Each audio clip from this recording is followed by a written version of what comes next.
perbuatan Soekarno lah itu. Tapi Soekarno sendiri tahu itu beresiko ya. Karena itu dia ngasih lifetime-nya. Kayak lu beli bohlam gitu ya. Kan ada umurnya begitu ya. Nah persoalannya adalah kita bohlam yang udah kadaluarsa masih kita pakai.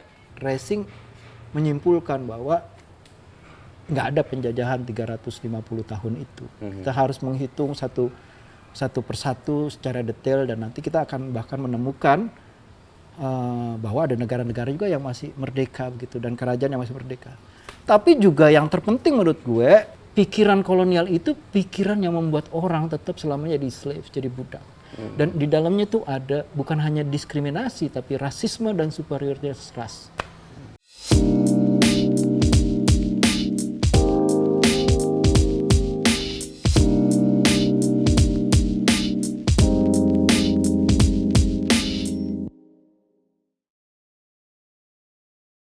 Pertama lo dulu Keempat. Kedua terus kita makan yang dari Medan tuh apa?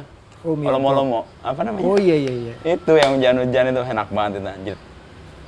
Ombus. Ombus. Wah, itu. Oh nanti Bang Logo datang. Dia punya kekasan tuh, rasa yang luar biasa. Ombus. Jadi tahun berapa di sini? 17 tahun lalu berarti tahun 2005. Iya ya. Iya. Lebih 2006. enggak dong. 2006 dong. 17 tahun kan? Udah punya KTP ya? Rumahnya udah punya KTP nih. Kalau dihitung gue belum silent loh. Hampir aja. dulu? Waduh. Iya. Jangan-jangan nanti ada Kalau tagihan pinjol kan? Ada berita panggilan belum bayar pinjol, masalah ya. Itu 17 tahun di sini ya kira-kira. Tahun ke-17. Tahun ke-17. Siap-siap dapat KTP dari wali kota Depok. 350 tahun itu cerita itu kan menjadi perdebatan tuh. Kita dijajah dan oleh Soekarno kan itu jadi cara untuk membangkitkan nasionalisme. Duduk soalnya itu gimana sebenarnya menurut sejarah? Kita belajar sejarah Bang JJ nih sekarang. Ya sebenarnya lu menyebut Soekarno tuh udah betul ya. Jadi itu perbuatan Soekarno lah itu. Tapi Soekarno sendiri tahu itu beresiko ya. Karena itu dia ngasih lifetime-nya. Kayak lu beli bohlam gitu ya. Kan ada umurnya begitu ya. Nah persoalannya adalah kita bohlam yang udah kadaluarsa masih kita pakai. Itu bohlam kan udah nggak bisa dipakai gitu seharusnya gitu. Kata Soekarno dia pakai itu untuk memberi semangat. Gimana nih kita baru merdeka, Republik masih orok, katanya Urip Sumoharjo, negara kok sonder tentara. Sementara Belanda pengen comeback. Nah mereka kan pakai persenjataan modern semua gitu. Nah akhirnya kata Soekarno berpikir dia gimana caranya supaya membangkitkan semangat ini menjadi perlawanan rakyat semesta gitu ya. Maka Soekarno tuh menggunakanlah term yang digunakan sebenarnya dari dunia kolonial ketika tokoh-tokoh pergerakan terutama Syahrir itu melihat bahaya fasisme di tahun 30-an. Oh, dari ya kan? Seluruh dunia? Iya, jadi sedang naiklah tuh fasisme itu ya. Dan Syahrir dan kawan-kawan pergerakan kemudian mengusulkan kepada pemerintah Hindia Belanda, gimana kalau kita bergandengan tangan kayak di India dengan Inggris gitu untuk melawan fasisme, lu si penjajah dengan gue rakyat terjajah ini jadi satu. Kita kolusi lah melawan fasisme itu katanya gitu. Terus dijawab sama Gubernur Jenderal, kalau permintaan lu kita bergandengan tangan bonusnya merdeka, sorry to say ya gitu katanya gitu. Sorry ya gitu ya kata Gubernur Jenderal gitu. Kita sudah di sini 300 tahun, kita pengen di sini 300 tahun lagi kalau perlu dengan pentungan plus bedil katanya gitu. Itu kolonial. Itu Gubernur Jenderal tuh yang ngomong. Nah, omongan ini terkenal di zaman pergerakan, jawaban dari si Gubernur Jenderal ini 300 tahun. Ya Soekarno bawa ini ke masa setelah merdeka, ditambahin 50 tahun. Nah, disitulah kemudian sejarah zaman kolonial mengalami mitologisasi, ya. Jadi dari sejarah ke mitos begitu. Soekarno pakai mitos ini untuk menyemangati rakyat, karena kita nggak punya tentara kan. Ya, akhirnya rakyat berbondong-bondong. Gimana kita udah merdeka mau dijajah lagi gitu. Mereka masuk semua membela diri dengan bambu runcing. Bayangin lo ngadepin panser dengan bambu runcing, ngadepin mitra liur persenjataan modern dengan bambu runcing begitu. Tapi kan semangat kan nggak bisa dilawan. Dan itulah yang menghasilkan kayak peristiwa Surabaya gitu ya. Atau atau peristiwa rapat raksasa di lapangan Ikada. Nah, persoalan ini kemudian ditelaah sama satu ahli hukum sebenarnya namanya G.J. Racing. Panggilannya Pak Sinyo Han. Oke. Sebenarnya namanya Hanoman. Dia warga negara Indonesia tapi turunan Belanda. Oh, iya, Hanoman, panggilannya Hanoman. Okay. Karena putih orangnya gitu ya. Sinyo Han ini tinggal di daerah Menteng gitu, jalan dekat rumah Bu Mega ya, jalan Cikditi. Tengku Umar. Tengku Umar ya, jalan Tengku Umar. Nah, dia ahli hukum, ya menggantikan Profesor Logeman di hukum UI gitu. Dan tahun 50-an tuh dia mulai menulis beberapa esai dengan pengetahuan dia. Yang menariknya menurut gue adalah dia mendekonstruksi pandangan Bung Karno ini. Yang 300 iya, sebenarnya, ditambah 50 tahun itu. Iya, 350 tahun itu dibilang keliru. Padahal Soekarno sendiri ngomong ya itu harusnya berakhir di tahun 50 setelah penyerahan kedaulatan gitu. Jadi Hans Racing ini, Bung Hanoman ini itu cuma ngasih tahu aja bahwa ini lifetime-nya udah tiba begitu loh. Lo nggak bisa pakai lagi gitu. So dia nulis beberapa essay, artikel begitu, dan kemudian dibukukan judulnya Indonesia Between the Myth gitu. Indonesia di antara mitos-mitos gitu. Jadi dia mau ngomong 350 tahun itu lebih banyak mitos daripada historinya gitu. Nah, menariknya dia adalah inspirasinya. Inspirasinya Pak Racing ini, si Johans ini inspirasinya justru dari novel, dari fiksi. Ya. Tapi fiksi ini berdasarkan perjalanan personal seorang sastrawan terkenal namanya Joseph Conrad. Joseph Conrad. Iya, dia keturunan Rusia ya, tapi dia bertualang di kawasan Nusantara, terutama Asia Tenggara, Indonesia utamanya begitu, dan menulis beberapa novel perjalanan dia. Dalam novel-novel itu dia menjelaskan kok di tahun 1905, 03, 1898 begitu. Saya pergi ke beberapa tempat di wilayah yang namanya Hindia Belanda, walaupun namanya sudah Pax Nederlandica, kesatuan wilayah Hindia Belanda. Tapi kok saya ketemu orang Belanda yang ngurus ekstradisi, buronan lari ke kerajaan tertentu di kawasan Nusantara yang katanya jajahan Belanda gitu. Jadi ada kerajaan-kerajaan yang masih merdeka. Ada negara-negara yang masih merdeka. Itu novel menggambarkan perjalanan-perjalanan si tokoh Conrad ini menemukan negara-negara dan kerajaan-kerajaan yang masih merdeka di Indonesia. Nah, Racing sebagai ahli hukum dan doyan sejarah menggabungkan dua kebiasaannya dia, hukum internasional ya, dan kedua sejarah. Jadilah itu buku pendekatan hukum internasional dengan sejarah yang bisa memberikan bukti bahwa kayaknya klaim Indonesia dijajah 350 tahun atau jargon Indonesia dijajah 350 tahun itu lebih merupakan mitos daripada sejarah gitu. Dia kasih tahu lah misalnya waktu Soekarno lahir di Surabaya tahun 01, Bali itu masih perang negara ibunya.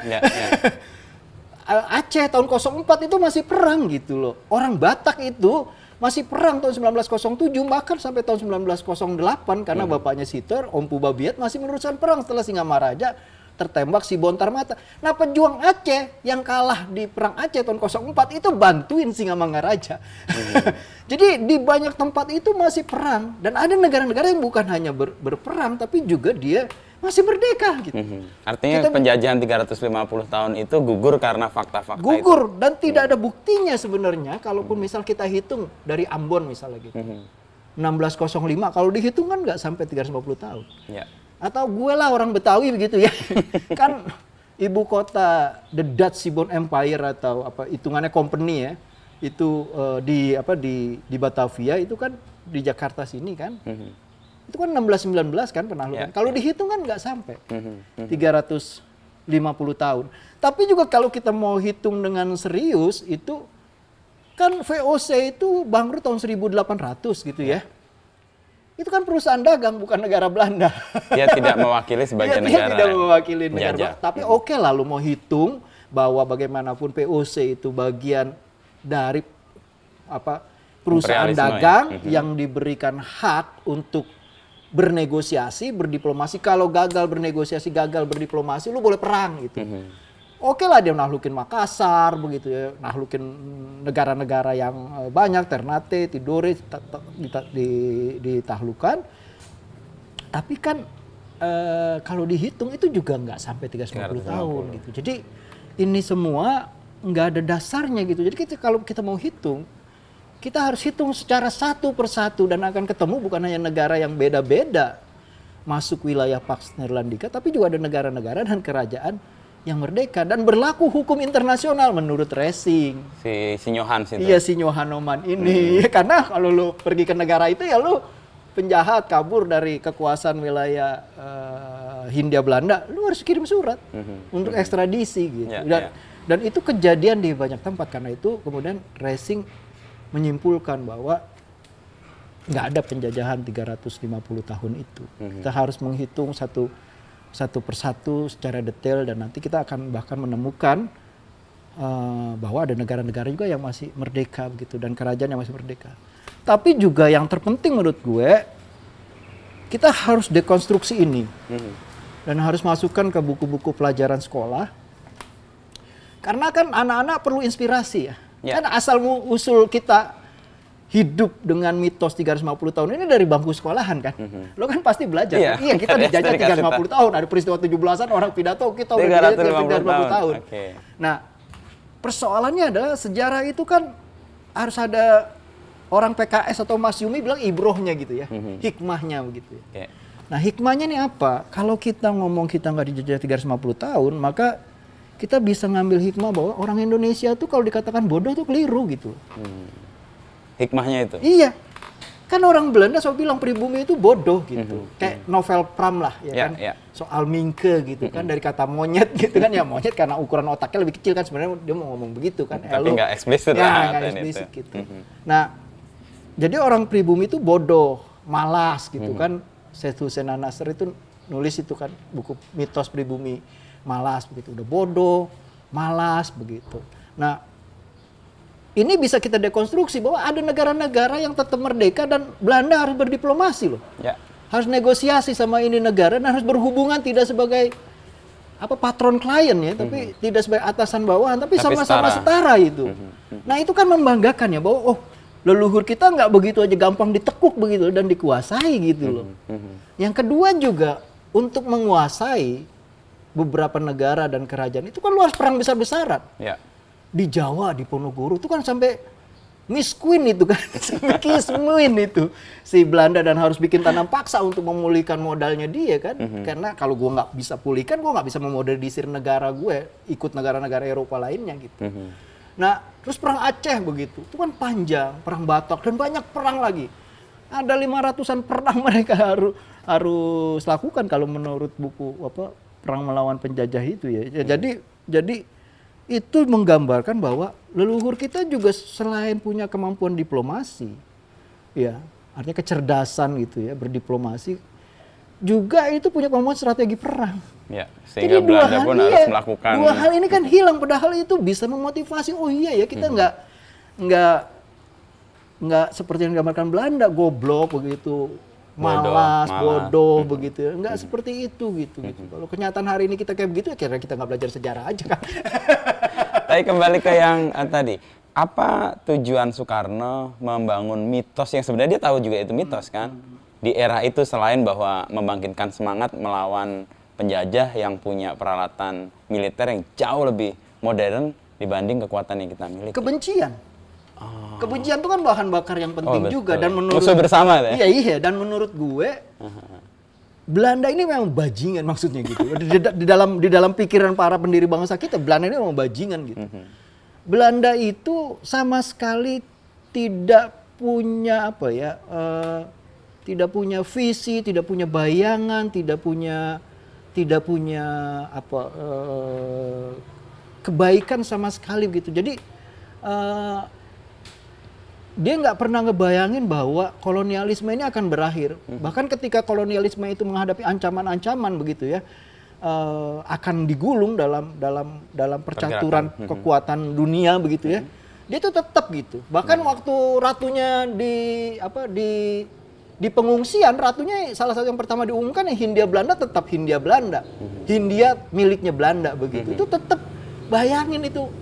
Sekopek itu ya, sekeras kepala itu gitu. Nah, gambaran Muhammad Husni Tamrin itu kan menurut gue menarik ya. Husni Tamrin tuh melihat bahwa pergerakan itu dengan cara-cara radikal begitu ya. Itu nggak bisa menyadarkan Belanda.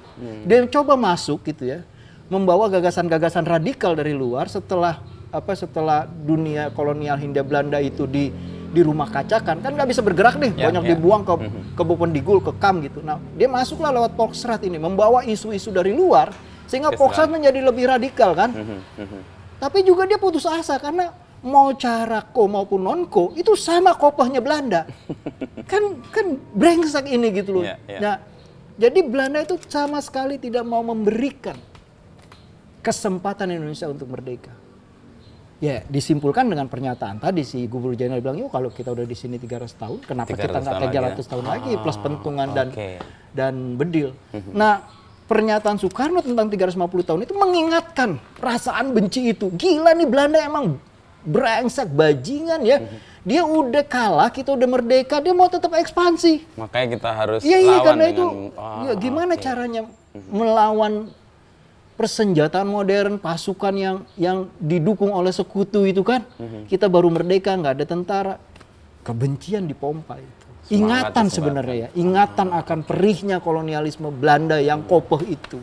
Ini kuatnya narasi dan story sebenarnya. Iya, ya tapi menurut gue pemimpin kan fungsinya itu, dia menciptakan imajinasi. Imajinasi sehingga kita kita terpantik untuk melakukan sesuatu gitu. Dengan sukarela. Iya, dengan sukarela dan keinginan untuk menyumbang kan. Akhirnya kita menyumbang dan sering kita ingat dia itu sudah berkorban jiwa, raga, harta. Bukan itu omong kosong, tapi itu sesuatu yang benar. Karena apa? Karena dorongan imajinasi dari pemimpin. Pemimpin tanpa imajinasi ya bangsanya mati. Betul. Mati, benar-benar mati. Nasionalisme kan sebenarnya imajinasi. Ya. Negara yang kita bayangkan lah. Iya. Kita imajinasikan. Proses dah. Kalau imajinasinya mati, ya bangsanya tuh mengerdil kan, menyusut begitu ya. Karena dia kehilangan bahan bakar untuk seluruh rakyat terlibat. Nah, di tahun 45 kenapa kita terus mengenang ya sebagai semangat 45 gitu. Karena seluruh rakyat itu terlibat dalam revolusi. Tentara nggak bisa bilang ini revolusi kami yang peran paling depan. Sorry to say, sorry ya. Enggak, itu perlawanan rakyat semesta. Yang dibangun karena tadi. Iya, dibangun karena mereka punya pengalaman. Itu kan yang dibilang bahwa kemerdekaan itu bukan hanya keinginan segelintir elit. Itu kan yang dilakukan oleh Belanda kan. Oh iya, itu bangsa udah merdeka, tapi bukan kemerdekaan keinginan rakyat katanya. Keinginan Soekarno, Hatta dan kawan-kawan katanya. Yang jumlahnya ratusan orang doang gitu. Rakyat marah kan, ngumpul 500.000 orang. Itu demo pertama yang paling besar kan di lapangan Ikada. Untuk melawan pernyataan setelah Belanda itu kan berentet sampai peristiwa Surabaya, Ambarawa, Semarang semua. Itu untuk membuktikan bahwa lu bajingan ya gitu loh. Sekali lagi ya, masih bikin isu bahwa ini bukan keinginan rakyat semesta, cuma segelintir elit. Enggak, ini keinginan kami. Makanya mereka melawan di mana-mana kan, muncul di Sumatera, di Jawa, di Sulawesi, di Bali, di banyak tempat di Indonesia itu terjadi perlawanan, penolakan terhadap semua yang berbau kolonial. Semua yang berbau kolonial. Jadi waktu itu orangnya dan pikirannya.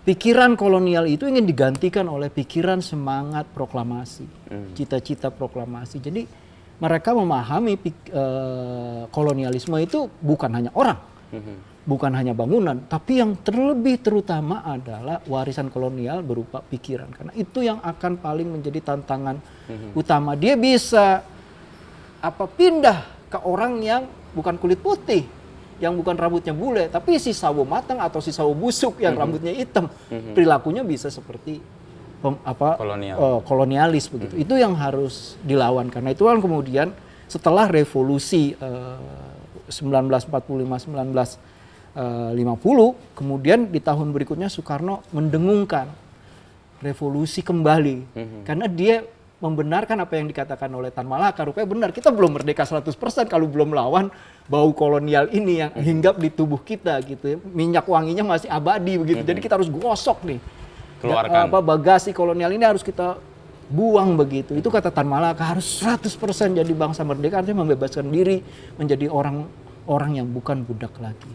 Pikiran kolonial itu apa? Kalau bisa didefinisikan. Ya, kolonial itu kan sekali lagi bukan Fisik, orang, bukan bangunan, tapi dia seperangkat pemikiran begitu, yang memandang bahwa pada masa lalu orang di timur itu orang uncivilized, orang nggak beradab.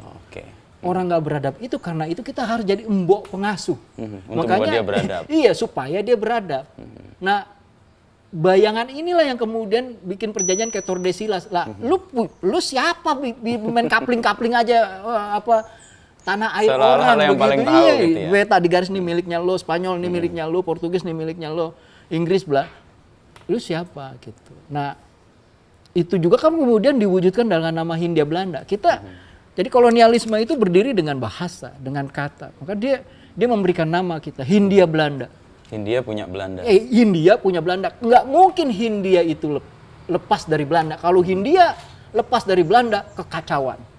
Kacau sekacau-kacaunya gitu. Itu yang selalu didengungkan oleh kolonial gitu. Nah, jadi pikiran kolonial itu pikiran yang membuat orang tetap selamanya jadi slave, jadi budak. Dan di dalamnya tuh ada bukan hanya diskriminasi tapi rasisme dan superioritas ras. Itu yang harus diperangi, yang menurut Malaka dan artinya ada revolusi di titik itu nggak akan ada kesejahteraan, nggak pernah akan ada hak, artinya nggak akan ada demokrasi, ya kan? Semua hal yang kita bayangkan sebagai keadilan sosial itu ya, sebagai kemanusiaan gitu, itu nggak akan ada. Sebagai nation itu nggak ada, identitas itu nggak ada. Kalau lu mau jadi orang, lu harus jadi si hitam berhati kulit putih, ya kan? Nah, jadi ini problemnya gitu. Jadi kolonialisme itu dia bisa lebih panjang ya, karena dia pikiran. Misalnya sifat ekspansionis dan memandang negara lain lebih rendah gitu. Itu kolonial. Itu kolonial kan. Misalnya kita mau contoh yang paling konkret gitu ya. Gue nerbitin buku tuh ya Perang Melawan Penjajah. Anehnya buku itu dari 1510 sampai 1975. Lah kan kita udah merdeka tahun 1945. Iya, ada 20 tahun. Masih ada 20 tahun. Oh, rupanya kolonialisme itu masih berjalan sebagai pikiran dalam Orde Baru, dia ekspansi ke tim-tim. Itu jadi, salah satu wujud dari kolonial. Contoh kayak gitu. Kembali ke 350 tahun. Kan sebenarnya itu udah kadaluarsa. Dan semangat dari Soekarno untuk membangkitkan kebencian dan membangun semangat melawan itu kan sudah terwujud. Tapi kenapa itu tetap dilestarikan sampai sekarang? Apakah harusnya itu dikembalikan ke tadi hikmah bahwa enggak loh, 350 tahun itu mitos yang dipakai untuk membangkitkan semangat kita? Ya, persoalannya adalah kita banyak mewarisi wacana kolonial gitu ya. Dalam historiografi. Tapi problemnya bukan tidak ada perkembangan dalam historiografi kita. Seperti gagasan racing ini kan sudah tumbuh di tahun 50-an. Ya. Tapi persoalannya, si Nyohans ini udah ngomong di tahun 50-an. Tapi persoalannya adalah dari dunia akademik, dari studi-studi akademik, kan perlu jembatan ini. Nah kadang-kadang, jangankan jembatannya dibangun, kadang-kadang yang udah ada jembatannya dirobohin. Sehingga nggak ketemu titiknya. Jadi antara sains perkembangan, studi perkembangan gitu, historiografi, dengan real politik begitu ya, di mana ini memainkan peranan misalnya keputusan politik tentang kurikulum gitu misalnya. Ini tidak ketemu ini. Ya. Jembatannya nggak ada. Jembatannya nggak ada. Kalaupun ada udah dirobohkan. Iya. Atau memang kita menghadapi kecenderungan besar bahwa kekuasaan itu sibuknya di tempat yang lain, tidak di situ. Karena apa? Karena buat mereka pembangunan yang terpenting itu pembangunan menjadikan anak didik itu siap pakai. Jadi dia harus jadi skrup dari dari industrialisasi. Tidak membangun pikiran. Kan kalau dia membayangkan dia harus membangun scientific temper atau perangai ilmiah, maka salah satu yang harus didekonstruksikan ini. 350 tadi. Kalau lu mau mendidik orang Indonesia menjadi orang Indonesia, karena menjadi orang Indonesia kan enggak lu lahir bisa bahasa Indonesia terus lu jadi orang Indonesia. Enggak, jadi orang Indonesia kan mesti belajar. Nah, cara belajarnya bagaimana? Mendekonstruksi itu. Ya, dengan mendekonstruksi sejarah warisan kolonial itu. Kalau lu tetap pakai itu ya artinya oh iya ya, emang kita bodoh begitu, ya kan? Padahal makna atau hikmahnya sebenarnya kalau kita katakan tidak dijajah 350 tahun, lebih keren loh. Iya, kita lebih punya kecakapan bernegosiasi dengan Belanda, kita tidak seluruhnya dalam kolonialisasi waktu itu. Ya kadang-kadang ya dulu di tahun 1000 tuh ada kaisar Cina yang bilang gimana cara bikin kekuasaan tetap langgeng. Gitu dia tanya di kamar tidur sama permaisurinya gitu. Terus kata profesor, lah gua mau kagak bisa jawab, yang bisa jawab penasehat lu. Akhirnya besok dikumpul penasehat, tanya. Gimana caranya? Gimana caranya? Langsung dijawab, bikin rakyat bodoh. Nah kadang-kadang kekuasaan tuh membiarkan rakyatnya bodoh. Supaya Bahkan bisa menginginkan begitu. Karena ketika mereka tahu bahwa di masa lalu, mereka negara-negara yang membentuk Indonesia ini punya sejarah yang luar biasa begitu. Sebagai bangsa yang mandiri, punya kemampuan negosiasi, diplomasi, perang begitu ya. Itu kan mereka akan punya pride. Dan itu mungkin akan mengganggu persatuan. Iya, karena orangnya menjadi lebih cerdas. Iya.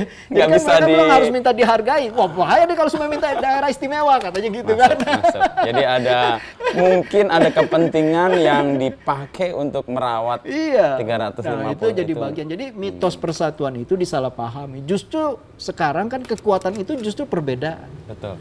Ya kan? Perbedaan itu yang bikin kita itu kuat begitu, bukan keseragaman. Ya.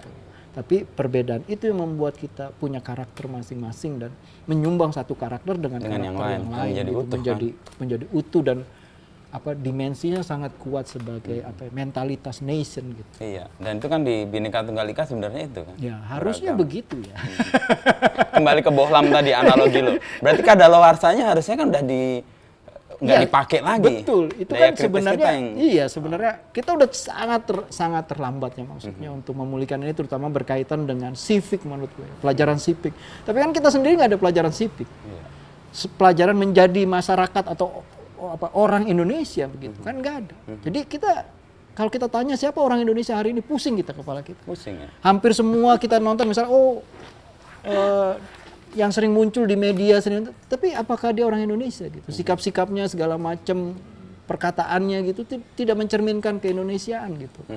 Nah pertanyaannya adalah gimana cara kita belajar menjadi Indonesia? Nah itu kan pelajaran sipil. Ya. Di titik itu menjadi penting. Kita nggak mungkin belajar Soekarno, kita nggak mungkin belajar Hatta, kita nggak mungkin belajar Tamrin, Tamalaka, Sahrir tanpa masuk ke sejarah yang lu tanya. Bener gak sih? 350 tahun dijajah gitu. Untuk closing yang 350. Kita kan ada mitosnya. Ada tulisan dari Hans Racing tadi. Jembatannya ada tapi beberapa dirobohkan lah. Iya. Padahal itu cara untuk kita bisa berpikir kritis. Kedepan gimana untuk wacana ini? Apakah lu akan menyatakan bahwa ya udahlah kita ikut dibodohi terus gitu, atau kita berjuang untuk menunjukkan bahwa kita tuh punya dignity loh, kita punya kekayaan yang luar biasa. Ya sebenarnya saya penuh harapan ya ketika Menteri Pendidikan itu bilang belajar merdeka ya, Pak Nadiem ngomong kurikulum merdeka belajar begitu. Ya hari kan dipahami merdekanya dulu gitu. Iya kan? Lah kalau kita ngomongin merdeka kan antitesisnya kan penjajahan gitu. Nah, lu kan ingin bikin manusia yang mandiri kan, manusia yang berkualitas kan, manusia yang punya prestasi, punya nilai begitu. Dan menurut saya yang harus pertama dilakukan adalah mendekonstruksi kurikulum. Bukan mendekonstruksi lamanya belajar. Ya, tapi kurikulumnya. Tapi kurikulumnya yang bisa meng-create manusia baru yang bisa belajar cara kita menjadi manusia merdeka. Nah, pertanyaan besarnya lagi, siapa manusia-manusia merdeka ini? Nah, itu buat saya menjadi penting, tapi kan itu tidak dilakukan. Ya. Nah, karena itu kemudian saya sendiri ya bikin publisher. Bikin komunitas bambu begitu. Yang intinya sebenarnya pengen ngajak orang-orang belajar sejarah dan salah satu buku yang kita terbitkan itu ya bukunya Pak Racing. Dulu pernah terbit tapi tidak seluruh esainya diterbitkan. Kemudian kita terjemahin seluruh esainya sehingga orang bisa membaca utuh apa yang ingin dinyatakan oleh Pak Hans ini, oleh Pak Racing ini, bahwa kita perlu loh keluar dari mitos 350 tahun dijajah atau kita akan selamanya tersesat dan merasa kita nggak punya kualitas sebagai orang Indonesia. Itu poinnya. Gue minta bukunya ntar ya. Nggak minta, beli gue. Supaya gue juga menjadi jembatan untuk menghubungkan antara mitos dengan yang secara faktual ada ceritanya. Bener kan? Udah bener itu. Jadi jembatan yang tadi robohkan, kita bangun pelan-pelan. Tapi resiko loh bangun jembatan. Diinjak-injak. Iya kan? Iya kan, tiap kita harus jadi batu bata buat ke masa depan ya. Wes, kunci 1, 350 tahun.